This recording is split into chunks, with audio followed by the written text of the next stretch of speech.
এই রোপওয়েতে ওঠার জন্য 10টা থেকে 6 ঘন্টা লাইন দিয়ে 4টের সময় আমরা রোপওয়েতে উঠতে পেরেছি।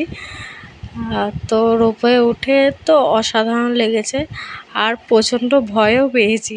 সেই ভয়ের কিছু ক্লিপ লাস্টে অ্যাড করে দেবো। এই যে রোপওয়েটা যখন একসাথে একটা তারের মধ্যে যাচ্ছে না, এই জয়েনিংয়ের জায়গাটাতে বেশি কাঁপছিল, সেই জন্য আরও বেশি ভয় পেয়েছি।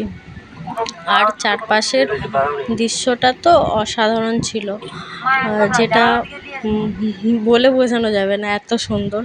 তো আমি এতই ভয় পেয়েছিলাম যে ফোনটা ভালো করে ধরে ভিডিও করতে পারিনি, কিন্তু জায়গাটা অসাধারণ, মানে দেখলে চোখ জুড়িয়ে যাবে এরকম জায়গাটা।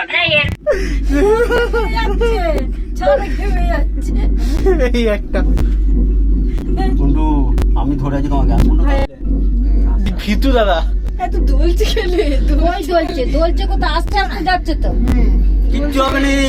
দাদা এইদিকে ভয়ে কাকিমার হাতটা টিপে ধরে আছে, আর এইদিকে আমাদেরকে সাহস দিচ্ছে কিছু হবে না বলে। তো আমরা ব্যাক করে আবার চলে এসেছি। লাস্টে দাদা আর ভাই এলো একসাথে।